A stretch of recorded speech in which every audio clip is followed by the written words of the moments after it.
हाथी घोड़ा पाल की, जय कन्हैया लाल की। श्री कृष्ण जन्माष्टमी की आप सभी को ढेरों शुभकामनाएं। मैं हूं मानसी दवे और आपके लिए एक खास पेशकश लेकर आई हूं।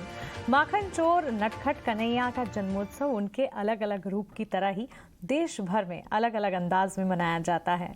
बात चाहे वृंदावन मथुरा की खूबसूरत झांकियों की हो या महाराष्ट्र और गुजरात की बेहद खास अंदाज में मनाए जाने वाली दही हांडी उत्सव की हो, और भी कहीं भी चाहे कोई भी बात हो, बाल गोपाल कृष्ण कन्हैया सभी के प्यारे हैं।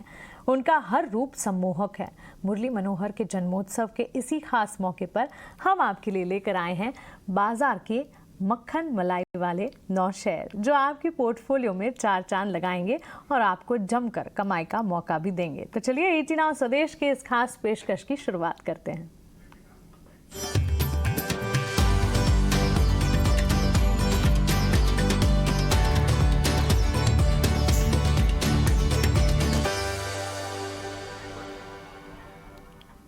चलिए इस खास पेशकश की शुरुआत में देश भर में जन्माष्टमी के जश्न को कैसे मनाया जा रहा है, इस त्योहार को कैसे मनाया जा रहा है, इसकी 6 खूबसूरत तस्वीरें हम आपके लिए आपकी टीवी स्क्रीन पर लेकर आ रहे हैं। देखिए, देश भर में जन्माष्टमी का ये उत्सव मनाया जा रहा है और इसकी झांकियाँ देखना अपने आप में ही एक अलग खूबसूरती का अंदाज है। यहाँ पर आप देखिए, दिल्ली में जन्माष्टमी की धूम मची है, बेंगलुरु में जन्माष्टमी के रंग आप देख पा रहे हैं। श्री कृष्ण जन्मभूमि में जश्न यहाँ पर बिल्कुल है। आपको बता दें, यहाँ पर अलग ही तरीके से हर तरफ अगर देखें एक त्योहार का उत्सव नजर आता है। बाल गोपाल के जन्म उत्सव पर अलग ही रंग। मुंबई में दही हांडी का जोश, इसे तो बिल्कुल आपको देखना होगा, क्योंकि दही हांडी मुंबई में जिस तरह से मनाई जाती है अलग ही अंदाज है इसके। और आपको लाइव भी हम दही हांडी दिखाने वाले हैं मुंबई की, आप बिल्कुल इंतजार कीजिए। उज्जैन में जन्माष्टमी काफ़ी धूमधाम से मनाई जाती है और साथ ही कृष्ण जन्म का उत्सव जो है वो गुजरात में भी काफ़ी धूमधाम के साथ और काफ़ी हर्षोल्लास के साथ कई सारे मंदिरों में पूजा की जाती है और इस उत्सव को मनाया जाता है।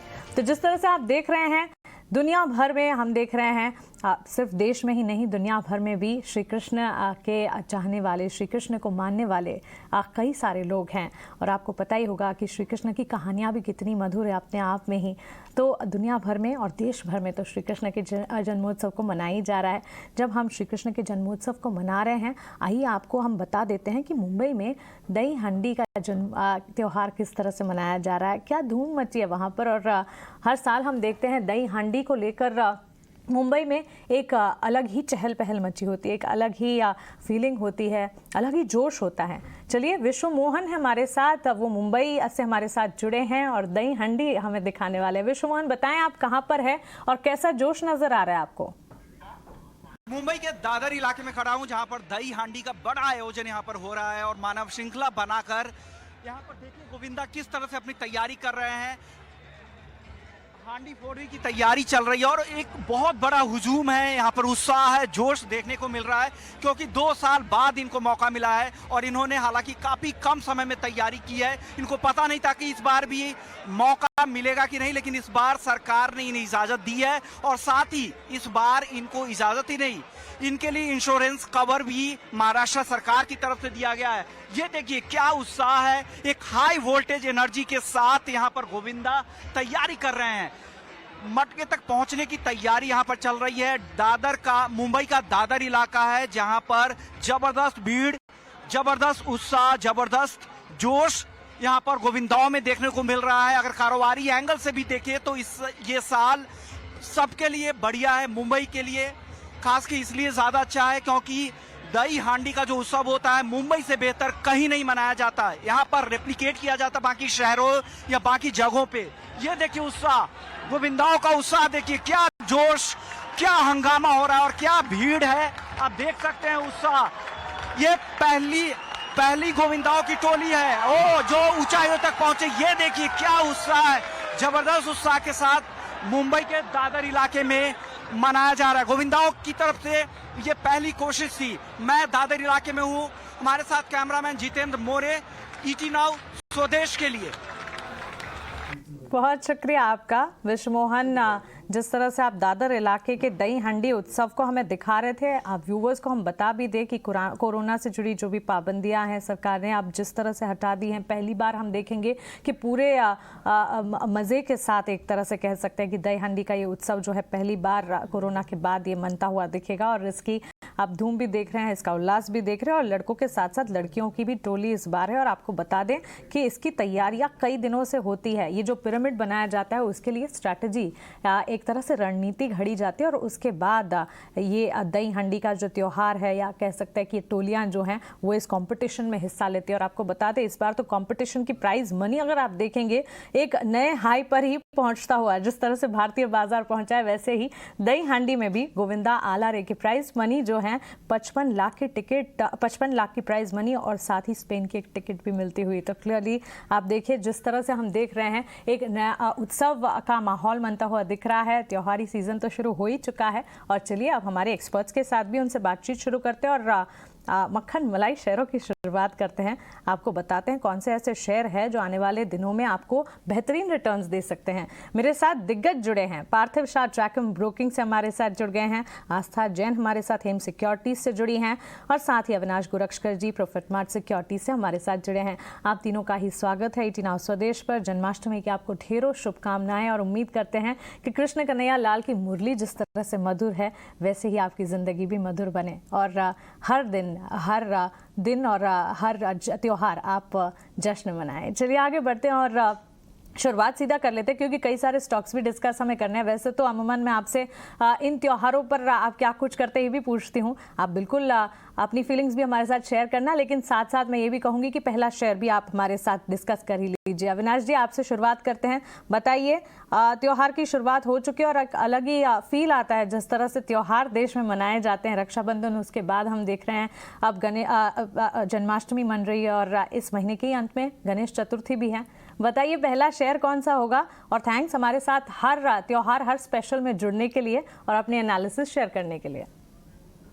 बिल्कुल तो जन्माष्टमी के विशेष इनफैक्ट दोनों पैनल मेंबर्स आस्था जी और पार्थिव को भी मैं विश करना चाहूँगा। मेरा जो पहला शेयर रहेगा वो ऑटो सेक्टर में दिग्गज शेयर है महिंद्रा एंड महिंद्रा। मैं समझता हूँ कि देखिए बहुत समय के बाद कंसोलिडेशन से ये शेयर निकल चुका है। अभी ऑलरेडी जो स्कॉर्पियो एन इन्होंने लॉन्च किया है, यहाँ पे 1 लाख गाड़ियों की बुकिंग तो ऑलरेडी मिली है। मार्केट में ऐसा मानना है कि अगर 10 से 12% अगर कैंसिलेशंस भी आती है तो भी इस कंपनी को काफ़ी बड़ी मात्रा में रेवेन्यू विजिबिलिटी सिर्फ एक प्रोडक्ट से मिलेगा। कंपनी के पास करीबन 2,40,000 गाड़ियों की बुकिंग है, तो इसका मतलब है कि अगले 12 से 18 महीने के लिए कंपनी की रेवेन्यू विजिबिलिटी बहुत ही स्ट्रांग है। सबसे बड़ी बात, कमोडिटी प्राइसेस जो स्टील की कीमतें हैं वो ऊपरी लेवल से अभी 30-35% गिर चुकी है, तो इसका भी फायदा कंपनी को मिलेगा। और सबसे बड़ी बात, एसयूवी सेक्टर में एक बहुत बड़ी तेजी देखने को मिली। अभी जो ग्राहक अभी मार्केट में उतर रहे हैं वो ज़्यादातर बड़ी गाड़ियों को खरीदने का एक विश रखते हैं, जो महिंद्रा को काफ़ी बेनिफिट करना चाहिए। तो मेरे ख्याल से अगर 12 से 15 महीने का अगर कोई टाइम फ्रेम रखता है तो इवन करंट लेवल्स पे खरीद लीजिए। आज मार्केट थोड़ा सा नरम है, तो इस डाउन मार्केट में महिंद्रा एक अच्छी शेयर इन्वेस्टमेंट पोर्टफोलियो साबित हो सकता है। साल भर का नजरिया ले ले तो मुझे लग रहा है कि 1450-1500 का एक टारगेट प्राइस लेके इसमें एक अच्छी इन्वेस्टमेंट रिस्क रिवॉर्ड निवेशकों को मिल सकते हैं। तो ये पहला शेयर मेरी तरफ से। ठीक है, Mahindra and Mahindra of course इस स्पेस में काफ़ी हद तक हम एक्शन भी देख चुके हैं और लगातार हम देख रहे हैं नए लॉन्चेस के दम पर और साथ ही कारोबार विस्तार के प्लान्स भी कंपनियां जिस तरह से बना रही हैं। महिंद्रा एंड महिंद्रा का स्टॉक इस वक्त जिस तरह से अविनाश जी बता रहे हैं कि खरीदारी का माहौल बना तो है कि बाजार ने एक लंबी तेजी पकड़ी थी और उसके बाद फाइनली जब यहाँ पर हम देख रहे हैं एक डिप या ब्रीदर मार्केट ले रहा है तो फिर अच्छे जो स्टॉक्स हैं, स्क्रिप्ट्स हैं, उनमें निवेश का नजरिया आपको बना लेना चाहिए। महिंद्रा एंड महिंद्रा 1500 के टारगेट से 1 साल की अवधि, मक्खन स्टॉक की कैटेगरी में हमारी तरफ से पहला शेयर। आस्था आपकी तरफ बढ़ते हैं, आप बताएं आपकी तरफ से पहला स्टॉक कौन सा होगा जो कि 1 साल में या फिर लंबी अवधि में मक्खन मलाई दे जाएगा। Good afternoon Mansi. सबसे पहले तो जन्माष्टमी की बहुत-बहुत आपको शुभकामनाएँ, सभी दर्शकों को और पार्थिव जी और अविनाश जी को भी। देखिए मुझे पेज इंडस्ट्रीज़ काफ़ी ज़्यादा पसंद आता है, तो मैं वहाँ पे दाँव लगाने की बात कहूँगी। अभी इनिशियल टारगेट तो मैं 55,600 के दे रही हूँ, लेकिन मेरे हिसाब से आगे जाते हुए ये और भी अच्छा तेज़ी में ये काउंटर हमें देखने को मिलेगा। इसके 2-3 पॉइंट्स क्योंकि पेज इंडस्ट्रीज़ हम सब जानते हैं एक तरह से ये मार्केट लीडर है, एक्सक्लूसिव लाइसेंसी है जॉकी ब्रांड का और ये अपने क्षेत्र में मार्केट लीडर है। इसने जो यहाँ पे नतीजे पेश किए थे, बेहतरीन नतीजे इन्होंने अपने फाइनेंशियल परफॉर्मेंस में अभी दिखाए थे और आगे जाते हुए कंपनी का पूरा फोकस है कि वो अब नए प्रोडक्ट लॉन्चेस कर रहे हैं किड्स वियर में, वुमेन वियर में, तो वो भी यहाँ पे कंपनी को ग्रोथ देते हुए नज़र आएँगे। दूसरी तरफ देखा जाए तो अब वो टियर 3 और 4 सिटीज़ की तरफ अपना रुख बना रहे हैं, तो मुझे लगता है वहाँ से भी ग्रोथ कंपनी को देखने को मिलेगी आने वाले कुछ समय में।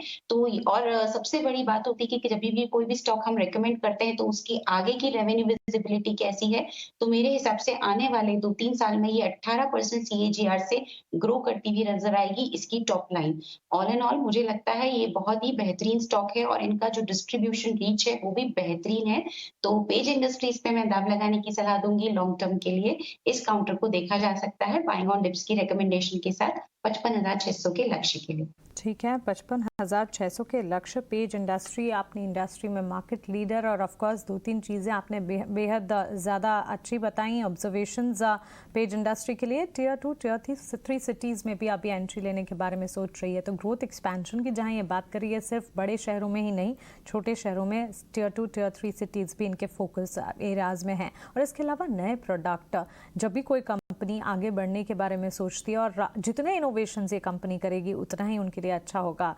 और पेज इंडस्ट्री मार्केट लीडर होने के बावजूद न्यू प्रोडक्ट कैटेगरीज, नए सेगमेंट्स में वेंचर इन कर रही है, जो कि इसे काफ़ी ज़्यादा पॉजिटिव बनाता है। पार्थिव, बताएं आपकी तरफ से क्या होगा जन्माष्टमी स्पेशल में सबसे पहला स्टॉक? एंटायर टीम को, हमारे प्यारे पैनलिस्ट आस्था जी और अविनाश जी को भी wishing a very very happy Janmashtami. और जन्माष्टमी में सबसे बड़ा एक्साइटिंग यही रहता है कि जब हांडी और वो मटकी को जब फोड़ते हैं तो उसमें ये चीज़ का बहुत ध्यान रखा जाता है कि जो पिरामिड बनता है उसमें सेफ्टी बरकरार रहे। तो उसी तरह से जो स्टॉक पिकिंग है उसमें मार्जिन ऑफ सेफ्टी एक ऐसा कॉन्सेप्ट है जो बहुत ही इंपॉर्टेंट है। हम लोग हमेशा मल्टीबैगर रिटर्न्स की बड़े रिटर्न्स की बात करते हैं, लेकिन अगर हम कैपिटल प्रोटेक्शन की बात करके इन्वेस्टमेंट करते हैं तो हिस्टोरिकली मैंने देखा है कि उसका फायदा काफी रहा है। तो ये थीसिस पे हमने ओरेकल फाइनेंशियल सर्विस सिलेक्ट किया एज अ स्टॉक। अगर आईटी सेक्टर की मैं बात करूं तो ये stock one of the cheapest mid cap IT stock है। आज की तारीख में अगर मैं वैल्यूएशंस की बात करूं तो it is quoting at a 15 trail price to earning multiple, जो अगर मैं फॉरवर्ड के हिसाब से देखूं तो करीबन 12 के आसपास है। और ये एक ऐसी निश कंपनी है जिसका पेरेंट हम जानते हैं कि it is world renowned, it's a very big parent. और इंडिया के अंदर इन्होंने बहुत smartly product side of business, because product side of business में से ऑलमोस्ट 85% इनका रेवेन्यू आता है, which is very high margin as well. उनके जो प्रोडक्ट्स है जैसे कि ओरेकल फ्लेक्स क्यूब और most importantly banking, investment banking और ये सब फील्ड में जो कंप्लायंस, ऑडिट, सिक्योरिटी रिलेटेड जो प्रोडक्ट्स आते हैं उसके इनके अंदर इनकी मास्टरी है। और नॉट ओनली इन इंडिया, अगर हम देखें तो रेवेन्यू ब्रेकअप में इन्होंने यूएस मार्केट्स को भी टारगेट किया है, उन्होंने मिडिल ईस्टर्न मार्केट्स को भी टारगेट किया। और हमेशा जब उसकी क्वार्टरली कॉल की कमेंट्री आती है उसमें हमेशा वो नए क्लाइंट एक्विजिशन की बात करते हैं और पुराने क्लाइंट बीइंग रिपीट कस्टमर्स की बात करते हैं। तो this is a company in the IT space जो बहुत तगड़े मार्जिन से काम करता है। In fact it's margins are lot higher than even TCS of the world. और ये रीजन है बिकॉज ये प्रोडक्ट में काफी निश है। तो हमारा ऐसा मानना है कि ये एक free cash flow generating company है, बहुत तगड़ा डिविडेंड भी देती है। आज की तारीख में 6% का डिविडेंड यील्ड है। तो this is a very good company for portfolio और आगे जाते बहुत स्मूथ और अच्छे रिटर्न दे पाएगी, ऐसा हमारा मानना है। और यहाँ से मेरा मानना है एक साल में करीबन 20% का तो रिटर्न दिखना ही चाहिए।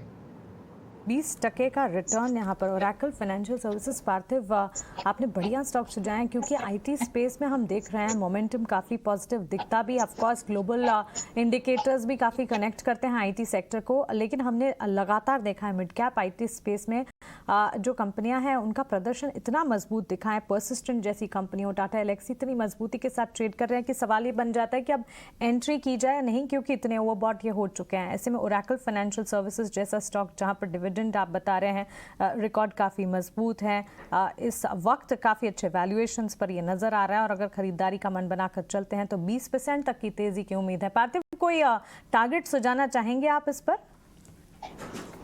बिकॉज मोटा मोटी अभी 3300 के लेवल्स पे स्टॉक चल रहा है और अगर मैं 20% का अपसाइड मानता हूं तो आई वुड फील कि 4000 should be a fair value. आगे जाते अगर इनका रेवेन्यू ग्रोथ और constant currency growth normal IT sector के ग्रोथ से ज्यादा रहता है तो री रेटिंग की बहुत पॉसिबिलिटी भी हमें लग रही है। री रेटिंग पॉसिबिलिटी यहाँ पर 4000 तक के टारगेट्स पार्थिव को ओरेकल फाइनेंशियल सर्विसेज में नजर आ रहे हैं। 3 शेयर्स हमने बताएं। चलिए वापस अविनाश जी की तरफ बढ़ते हैं, उनसे समझते हैं कि दूसरा शेयर इस सूची में उनकी तरफ से कौन सा है। बताएं अविनाश जी। मानसी, दूसरा शेयर कैपिटल गुड्स का एक दिग्गज कंपनी है और कंपनी का नाम है कमिंस इंडिया लिमिटेड। ये एक एमएनसी कंपनी है जहां पे कमिंस यूएस इनके फाइनेंशियल और टेक्निकल कोलैबोरेटर है। सबसे बड़ी बात कमिंस का जो यूएसपी है मार्केट में कि ये नॉट ओनली डीजल और गैस के इंजन्स में मास्टरी इनकी है, मार्केट डोमिनेंस है, लेकिन ये हाइड्रोजन और ग्रीन एनर्जी के भी इंजन्स के लिए पूरी तैयारी कर चुके हैं। इनफैक्ट इनके कोलैबोरेटर के पास टेक्नोलॉजी अवेलेबल है। तो जैसे इंटरेस्ट हाइड्रोजन में और ग्रीन एनर्जी में आ रहा है, यहाँ पे भी डेफिनेटली ग्रोथ पॉसिबिलिटीज काफी बढ़िया रहेगी। इनफैक्ट पिछले साल कंपनी ने बहुत ही बढ़िया रिजल्ट डिक्लेयर किए थे, करीबन 935 करोड़ का प्रॉफिट रिकॉर्ड किया था, जो पिछले साल 635 करोड़ था। पहले क्वार्टर की तिमाही में भी ग्रोथ मोमेंटम काफी स्ट्रांग है, in fact order book record high पे है और कंपनी का मानना है कि इंफ्रास्ट्रक्चर में जिस प्रकार का ग्रोथ आ रहा है डेफिनेटली वहां पे capital good sector, corporate capex अभी बढ़ रहा है, जो इसका फायदा कंपनी को जरूर मिलेगा। तो हमारा मानना है कि इस लेवल से भी अगर कोई खरीदता है तो डेफिनेटली साल भर में आपको 1450 1475 का टारगेट प्राइस मिलेगा। बहुत ही well managed MNC capital goods company है और हमको लग रहा है कि कोई भी गिरावट में अगर मार्केट में अपॉर्चुनिटी मिलती है तो इसको एक्यूमुलेट जरूर करना चाहिए। डीजल और गैस इंजन की सबसे बड़ी मैन्युफैक्चरर और यहाँ पर कैपिटल गुड स्पेस की अगर बात करें, लगातार ये फोकस में भी है, दिग्गजों के रडार पर भी और ब्रोकरेज रिपोर्ट्स भी कई सारी और थीम बेस्ड जहाँ जहाँ सेक्टर्स की हम बात कर रहे हैं, जो कई सारे सेक्टर्स चल चले हैं, उसके सामने अब कैपिटल गुड स्पेस है जो कि लगातार फोकस में आ रहा है। इससे जुड़ी कंपनियों के नतीजे एक के बाद एक इतने दमदार नजर आ रहे हैं और इसके ठीक बाद भी अब यहाँ पर बाइंग की स्ट्रैटेजी या बाइंग की राय एक्सपर्ट्स की तरफ से आ रही है। तो क्लियरली यहाँ पर पॉजिटिव यहाँ पर आउटलुक और साथ ही फ्यूचर काफ़ी पॉजिटिव नजर आ रहा है। लेकिन एक और चीज़ आपके साथ शेयर करना चाहूँगी, जन्माष्टमी में व्रत रखने की एक प्रथा होती है और आपको बता दें कि हिंदू मान्यताओं के अनुसार भगवान श्री कृष्ण को पंचामृत का भोग सबसे ज़्यादा प्यारा था, सबसे ज़्यादा प्रिय था और इसीलिए श्री कृष्ण जन्मोत्सव के दिन पूजा करते वक्त कान्हा को पंचामृत का भोग लगाना काफ़ी शुभ माना जाता है। व्रती जिन्होंने व्रत रखा है वो भी अपना व्रत इसी पंचामृत का ग्रहण करके खोलते हैं। चलिए आगे बढ़ते हैं और आस्था जी के पास चलते हैं। आस्था, बताएं वैसे आप अपने एरिया में, अपने रीजन में, अपनी विसिनिटी में किस तरह का माहौल देख रही है, ये भी हमारे साथ शेयर कीजिए और साथ ही अपना दूसरा शेयर भी हमें बताएं। जी मानसी, देखिए बॉम्बे और पूना बिल्कुल नजदीक में है, तो बॉम्बे का जो भी इफेक्ट है वो पूना पे तो आता ही है। यहाँ पे भी दही हांडी का बहुत ज्यादा जोश है और गली गली में बिल्कुल यहाँ पे दही हांडी का यहाँ पे एक तरह से उत्सव है। तो बिल्कुल आई थिंक शाम को शायद हम लोग भी पार्टिसिपेट करेंगे, देखने के तौर पे मैं बोल रही हूँ, तो वो एक जरूर रहेगा। अच्छा, दूसरा स्टॉक जो मुझे अब पसंद आ रहा है वो एशियन पेंट्स है। एशियन पेंट्स की हम बात करें तो बिल्कुल ये मैन्युफैक्चर, सेलिंग, डिस्ट्रीब्यूशन सभी तरह के काम करता है। पेंट प्रोडक्ट्स को लेके और होम डेकोर के प्रोडक्ट्स को लेके कंपनी ने बेहतरीन नतीजे यहाँ पे पेश किए थे। सबसे बड़ी बात ये है कि कंपनी ने यहाँ पे 10 नए प्रोडक्ट लॉन्च किए थे जो अभी क्वार्टर गया है और 5000 नए रिटेलिंग नेटवर्क यहाँ पे इन्होंने एस्टेब्लिश किए हैं। तो मुझे लगता है कि आगे जाते हुए जब इस तरह के प्लान्स कंपनी करती है तो उनका फायदा हमें फाइनेंशियल परफॉर्मेंस में देखने को मिलता है। दूसरी तरफ अगर देखा जाए तो मैनेजमेंट अब काफी ज्यादा ऑप्टिमिस्टिक हो रहा है गोइंग फॉरवर्ड और वो वॉल्यूम ग्रोथ भी मान रहे हैं कि double digit volume growth company में आनी चाहिए। तो वो भी एक काफी ज्यादा मजबूती का संकेत देती है कंपनी के फंडामेंटल्स की मैं बात करूं। और कंपनी यहाँ पे प्लान कर रही है 800 करोड़ का केपेक्स करने का। So all and all Asian paints काफी यहाँ पे बेहतरीन स्टॉक लगता है लॉन्ग टर्म के लिए। ऑल्दो एक बड़ी रैली हम देख चुके हैं बट मुझे लगता है कि इसमें अभी भी स्टीम बाकी है। तो आने वाले समय में 4200 तक के भी लेवल्स ही काउंटर हमें दिखा सकता है। बाइंग ऑन डिप्स की स्ट्रेटेजी के साथ एशियन पेंट्स को खरीदारी करने की सलाह रहेगी। खरीदारी का मन बनाकर चल सकते हैं। 4200 के टारगेट्स को मानकर चलें। एशियन पेंट्स यहाँ पर क्रूड में जो वॉलेटिलिटी दिखती है उसके बेनिफिशियरी कह सकते हैं। काफ़ी हद तक क्रूड में जो करेक्शन या कमजोरी दिखती है तब फिर पेंट स्टॉक्स काफ़ी ज़्यादा चल जाते हैं। इन दिनों हमने देखा भी है पेंट सीमेंट में काफ़ी एक्शन नजर आया है। एशियन पेंट जैसे स्टॉक ऑफकोर्स यहाँ पर काफ़ी स्टेबल क्वालिटी स्क्रिप्ट ही मानी जाती है और इसीलिए सही लेवल्स का इंतजार जरूर करें और गिरावट में एक बार खरीदारी का मौका जरूर बनाया जा सकता है। पोर्टफोलियो में रखने लायक शेयर। पार्थिव, आपकी तरफ से दूसरा स्टॉक कौन सा होगा इस कैटेगरी में? देखिए मानसी, हमारा ऐसा मानना है कि इंडिया के अंदर जो मैन्युफैक्चरिंग स्पेस है और उसमें भी जो हम एक्सपोर्ट्स की बात कर रहे हैं तो दी कंसेंसस प्रोजेक्शंस आर कि जो हमारा एक्सपोर्ट्स है वो करीबन FY28 FY29 तक it can even touch $1 trillion. तो उस लिहाज से मैन्युफैक्चरिंग बहुत बड़ा रोल प्ले करेगा। उसमें भी प्रिसिजन इंजीनियरिंग प्रोडक्ट्स का मैन्युफैक्चरिंग तो बहुत ही बड़ा रोल प्ले करेगा। तो इसलिए हमने ये स्टॉक चुना है सुंदरम फास्टनर्स से। एक चीज़ हम जानते हैं कि आज की तारीख में ऑटो OEM आर बजिंग, और जैसे अविनाश जी ने भी अच्छी तरह से समझाया कि M&M में इतना ट्रैक्शन क्यों है। तो there are lot of such auto ancillary company जिनका बिजनेस आगे जाते बहुत ही बूमिंग रहेगा। और अगर मैं सुंदरम फास्टनर्स की बात करूं तो एक तो management pedigree, I think it's one of the sharpest and the best management in terms of precision engineering, because जिस तरह के कस्टमर्स उन्होंने बनाए हैं, it's not only about the Indian centric customers, whether it is general Motors in US, की बात करें, John Deere की बात करें, इवन डेमलर की बात करें, जर्मनी में बहुत सारे कस्टमर्स है लाइक मर्सिडीज, वोक्सवैगन। तो I think plethora of customers है इनके, जो बताता है कि कंपनी की इंजीनियरिंग प्रिसिजन कितनी स्ट्रांग है। और specially in select products like high tensile fasteners, जहां पे हम जानते हैं कि कंपनी इवन नासा को भी सप्लाई करता है। तो I think it is a fantastic player. और ये कंपनी पास में हमने देखा था कि करीबन 50 करोड़ 100 करोड़ के कैपेक्स की बात करते थे। अभी जिस तरह की तेजी है और जिस तरह का बुलिशनेस है, thanks to China Plus One, a lot of customers demanding more products, तो company spanned out a capex of 750 crores over the next 5 years, goes to show कि I think अच्छा ग्रोथ विजिबल है। और हमारा ऐसा मानना है कि कंपनी का जो आज की तारीख में जो सेल्स है, जो इंडिया में 60% है, US में 27% है, ये सेल्स मिक्स भी बहुत ही हेल्दी है। तो we are very very upbeat on this counter. तो आगे जाते अच्छे रिटर्न्स यहाँ पे भी बन सकते हैं। सुंदरम फास्टनर्स, पार्थिव, इस पर आप अपने रेकमेंडेशन की कॉल टारगेट्स बताना चाहेंगे?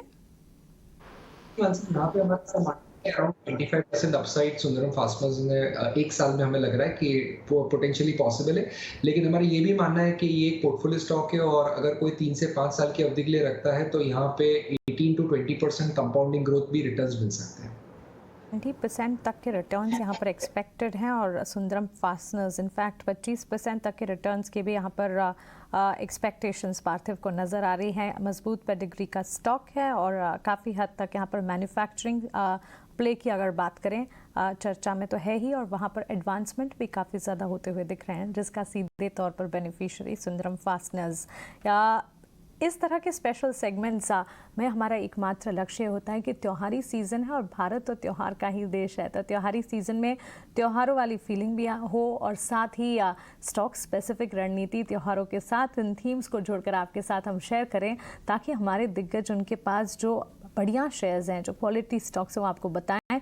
क्योंकि ट्रेडिंग की भी अपनी एक ब्यूटी है लेकिन साथ ही इन्वेस्टमेंट सबसे ज़्यादा आपको रिटर्न्स दे जाते हैं और इसीलिए बाज़ार में इंटैक्ट रहना, बाज़ार में अपनी पोजीशंस को बनाए रखना काफ़ी हद तक पेशेंस के साथ ये इम्पॉर्टेंट है।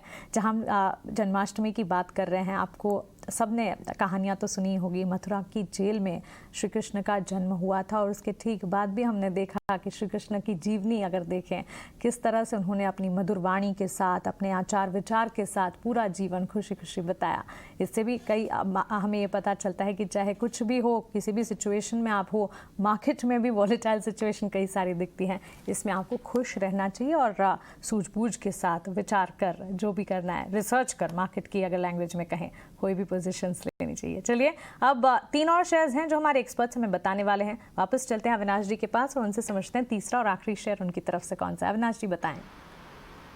मानसी, जो तीसरा शेयर है वो लॉजिस्टिक्स स्पेस से है, क्योंकि हम मानते हैं कि देखिए इकोनॉमी में ग्रोथ आता है तो पहला सेक्टर जो बेनिफिट करता है वो लॉजिस्टिक होता है और इस सेगमेंट से हमको ऑल कार्गो लॉजिस्टिक्स स्टॉक पसंद है। इस कंपनी की अगर हम बात करें तो ये 3 मेजर सेगमेंट्स में काम करता है, जैसे मल्टी ट्रांसपोर्ट ऑपरेशंस, उसके बाद सीएफएस के बिजनेस में ये काफ़ी बड़े नंबर 1 प्लेयर है। और अभी इन्होंने रिसेंटली गट्टी को भी खरीदा है, तो गट्टी के भी ऑपरेशंस जो है रिटेल ई कॉमर्स का बिजनेस भी इनके बिजनेस में कंसोलिडेट होता है। पिछले साल कंपनी ने 20,000 करोड़ के ऊपर का कामकाजी रेवेन्यू कमाया था, 1500 करोड़ का कामकाजी मुनाफा था और करीबन 926 करोड़ का प्रॉफिट रिकॉर्ड किया था। ये रिकॉर्ड हाई था और ये जो मोमेंटम है ये इन्होंने पहले क्वार्टर FY23 में भी रिकॉर्ड किया है। करीबन 280 करोड़ का प्रॉफिट पहले तिमाही में आया है। मैनेजमेंट की कमेंट्री बहुत ही बढ़िया है और काफ़ी चैलेंजिंग हेडविंड्स होने के बावजूद इन्होंने एशिया में, यूरोप में एज वेल एज इंडिया में अपने ऑपरेशंस को वॉल्यूम ग्रोथ काफ़ी सिग्निफिकेंटली बढ़ा है। हमारा मानना है कि आने वाला साल दैट इज FY23 और भी अच्छा रहेगा।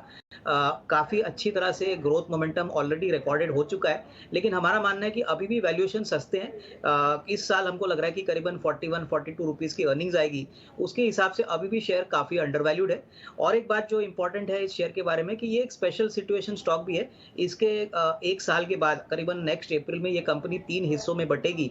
एक कंपनी में सीएफएस आएगा, एक कंपनी में मल्टी ट्रांसपोर्ट ऑपरेशंस आएंगे और तीसरी कंपनी में इनके लॉजिस्टिक्स रियल एस्टेट एसेट्स आएंगे। तो शेयर होल्डर्स के लिए 3 अलग कंपनी के शेयर मिलेंगे, तो वैल्यू अनलॉकिंग वहां से भी आने की उम्मीद है। तो ये मुझे लग रहा है कि साल भर में कोई अगर होल्ड करता है तो कम से कम 420-425 का टारगेट प्राइस पॉसिबल है।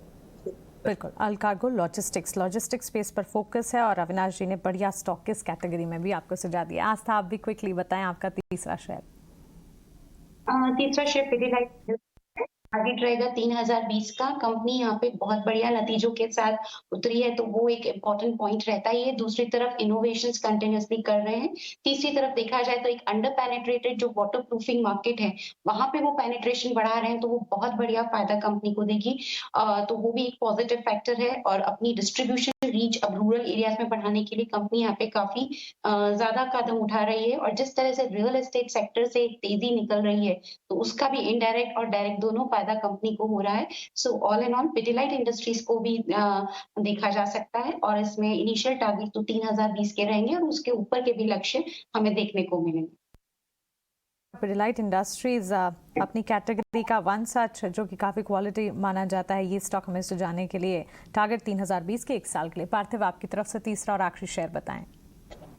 एकदम सिमिलर लाइंस पे जो अविनाश जी ने समझा है कि इंडिया के अंदर जो ग्रोथ आने वाली है उसका अच्छा बड़ा प्रॉक्सी लॉजिस्टिक सेक्टर रहेगा।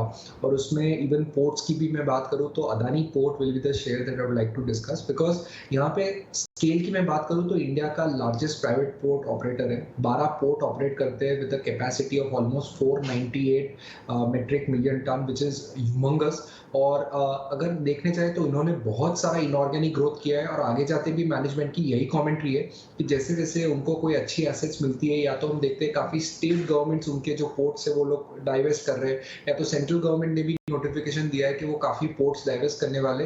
तो these guys are in the fore to acquire. और अच्छी बात ये है कि पूरा अगर हम उनका इकोसिस्टम देखें, they are not only port operators लेकिन लॉजिस्टिक्स में भी और हाई कार्गो के अंदर भी उन्होंने बहुत बड़ा फोरे किया है। वेयरहाउसिंग जैसे सेगमेंट में भी उन्होंने बहुत अच्छा एक्सपेंशन किया और आगे जाते जो 5 साल के प्लान है उनमें उनको 22% मार्केट शेयर वेयरहाउसिंग में रखना है इंडिया के अंदर। तो हमारा सब मानना है विजिबिलिटी अच्छी है, इंडिया के ग्रोथ की प्रॉक्सी की कंपनी है और यहाँ पे वैल्यूएशंस भी अट्रैक्टिव है। तो लॉन्ग टर्म के लिहाज से यहाँ पे इन्वेस्टर्स को अराउंड 20% का अपसाइड 1 साल में, और अगर 2 से 3 साल की अवधि रखते हैं तो इवन बेटर रिटर्न्स मिलने की उम्मीद है। बिल्कुल। तो चलिए यहाँ पर अदानी पोर्ट्स आखिरी रिकमेंडेशन पार्थिव की तरफ से हमारे पास आता हुआ। हमारे तीनों एक्सपर्ट्स ने हमें बेहतरीन स्टॉक सुझाए हैं। चलिए क्विक रीकैप आपके सामने रख देते हैं और सारे के सारे स्टॉक्स यहाँ पर देख लेते हैं। शुरुआत आस्था जैन की कॉल्स और रिकमेंडेशंस के साथ करते हैं। पेज इंडस्ट्री, एशियन पेंट्स और पिडिलाइट इंडस्ट्रीज, इन स्टॉक्स में रिकमेंडेशन उन्होंने दी है 1 साल का नज़रिया रखते हुए। स्टॉक पिकिंग ज़रूर कीजिएगा, यहाँ पर अपनी रिसर्च भी साथ में कीजिए। और आस्था ने तो इन्हें काफ़ी अच्छा माना ही है, तो सही लेवल्स पर एंट्री लेने के बारे में यहाँ सोचा जा सकता है। इन स्टॉक्स पर ध्यान रखें। वहीं महिंद्रा एंड महिंद्रा पर ध्यान रखें क्योंकि इन दिनों न्यू लॉन्चेस हम लगातार देख रहे हैं, स्पेस में काफ़ी होते हुए दिखे हैं। कमिंस इंडिया ऑफकोर्स कमोडिटी के साथ ही कैपिटल गुड्स की अगर बात करें, एक इम्पैक्ट आता हुआ देखने को मिला है और कैपिटल गुड्स एक नया स्पेस बनता हुआ, उभरता हुआ, और आप तो कह सकते हैं कि after very strong set of numbers इस स्पेस में काफ़ी ज़्यादा एक्शन और डेवलपमेंट है और आगे भी ये डेवलपमेंट जारी रहेगा। और लॉजिस्टिक्स स्पेस में भी काफ़ी एक्शन है जिस पर नज़र रखनी है। अलकार्गो लॉजिस्टिक्स भी। अविनाश जी की राय। आईटी स्पेस में आप ढूंढ रहे होंगे, मिड कैप आईटी में भी इतनी तेजी आ चुकी है, अब कहाँ जाएं, कौन सा स्टॉक खरीदें। ओरेकल फाइनेंशियल सर्विसेज पार्थिव की राय है। वहीं सुंदरम फास्टनर्स और अदानी पोर्ट्स भी यहाँ पर तेजी की उम्मीद है। करीब 20 से 25% तक के रिटर्न्स पार्थिव यहाँ एक्सपेक्ट करके चल रहे हैं। आप तीनों ही एक्सपर्ट्स का बहुत शुक्रिया हमारे साथ जुड़ने के लिए और साथ ही अपने रिकमेंडेशंस, रैशनल और रिसर्च एनालिसिस हमारे साथ शेयर करने के लिए। चलिए हम इस खास पेशकश को यहीं समाप्त करते हैं, लेकिन जाते जाते एक चीज़ कहना ज़रूर चाहेंगे। श्री कृष्ण के कदम आपके घर आएँ, आपके जीवन में खुशहाली चाहें, आप हर दिन मुस्काएं और हर दिन प्रगति करते जाएं। इसी विचार के साथ मुझे दीजिए इजाज़त, लेकिन आप बने रहें ईटी नाउ स्वदेश के साथ। नमस्कार।